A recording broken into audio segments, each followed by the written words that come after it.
COVID-19 virus வவாலிலிருந்து நமக்கு வருமா? இத பத்தி எப்பவாவது நீங்க யோசிச்சிருக்கீங்களா? வணக்கம், நான் தான் வவ்வால் பேசுறேன். உங்க சந்தேகங்களை நான் தீர்த்து வைக்கிறேன். என்கிட்ட இருந்து உங்களுக்கு கோவிட்-19 வைரஸ் பரவாது. இப்போ உங்களுக்கு நிம்மதியா இருக்கா? கொஞ்சம் விரிவா சொல்றேன். என்ன நீங்க மரத்துல தலைகீழா தொங்கிட்டு இருக்கிறதையும், மாலை வேலையில உங்க வீட்டுக்கு பக்கத்துல இருக்கிற மரத்துல வந்து பழம் சாப்பிடுறதையும், நீங்க சாமி கும்பிட போற இடத்துல பறந்துகிட்டு இருக்கிறதையும் பார்த்திருப்பீங்க. பல ஆயிரம் ஆண்டுகளா மனுஷங்களுடைய என்ன மாதிரி வவால் எல்லாம் நிம்மதியா வாழ்ந்துகிட்டு தான் இருக்கு. சமீபத்துல நியூஸ்ல எல்லாம் எங்களுக்கும் கோவிட்-19 தொற்று நோய் பரவலுக்கும் சம்பந்தம் இருக்கும்னு படிச்சிருப்பீங்க. எங்களை பார்த்தாலே கோபமும் குழப்பமும் பயமும் தான் உங்களுக்கு வரும். உங்களுக்கு மட்டும் இல்ல, எங்களுக்கும் தான். மனுஷங்கள் எல்லாம் கோவிட்-19 வைரஸ் எங்க கிட்ட இருந்து தான் வரும்னு பயப்படுறாங்க. நாங்க வந்து அடையிற மரத்தெல்லாம் வெட்டுறாங்க. இத்தனை வருஷமா நாங்க குடியிருந்த கோயில்ல குகையில இருந்தெல்லாம் எங்களை விரட்டி விடுறாங்க. கோவிட்-19 வைரஸ் வவ்வால்கள் கிட்ட இருந்து நேரடியா மனுஷங்களுக்கு வரதில்லைன்னு பல ஆராய்ச்சிகள் பண்ணி விஞ்ஞானிகள் கண்டுபிடிச்சிருக்காங்க.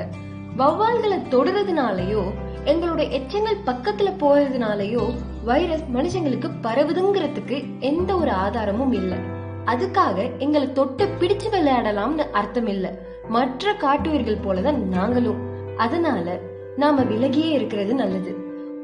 ஒருவேளை வழி தெரியாம தவறி உங்க வீட்டுக்குள்ள வந்துட்டா நான் சாப்பிட வந்தேன்னு நினைச்சுக்காதீங்க. என்ன பார்த்து பயப்படாம ஃபேன் லைட் ஆஃப் பண்ணிட்டு கதவையும் ஜன்னலையும் திறந்து வச்சா நான் வந்த வழியே திரும்பி போயிடுவேன். விஞ்ஞானிகள் கோவிட்-19 மாதிரியான வைரஸ்கள் எப்படி எங்கிருந்து வருதுன்னு தெரிஞ்சுக்க கடுமையா முயற்சி செஞ்சுக்கிட்டு இருக்காங்க. நம்ம காடுகளை அழிக்கிறதுனால அங்க இருக்கிற உயிரினங்கள்ல இருந்து வைரஸ்கள் சிதறி பரவுதுங்கிறது நமக்கு தெரிய வருது. காட்டுயிர்களை வேட்டையாடி கடத்தி கள்ள சந்தையில வியாபாரம் செய்யறதும் ஒரு காரணம். காட்டுயிர்களோட இயற்கையான வாழிடங்களை எல்லாம் அழிக்கப்பட்டு விவசாய நிலமா மாத்துவதாலையும் தான். இயற்கையை சூறையாடுறதுனால பல காட்டுயிர்கள்ல உள்ள வைரஸ்கள் சிதறி பரவி மனுஷங்களை வந்தடையுது. நம்ம வாழுற இந்த பூமியோட நல்லதுக்கு வவ்வால் எல்லாம் நிறைய உதவி செய்யுது.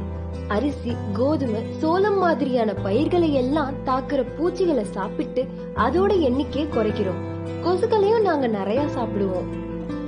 வாழை, நாவல், கொய்யா மாதிரியான பழங்களையும் நல்லா சாப்பிட்டு இது மாதிரி பல மரங்களோட அயல் மகரந்த சேர்க்கைக்கும் உதவுவோம்.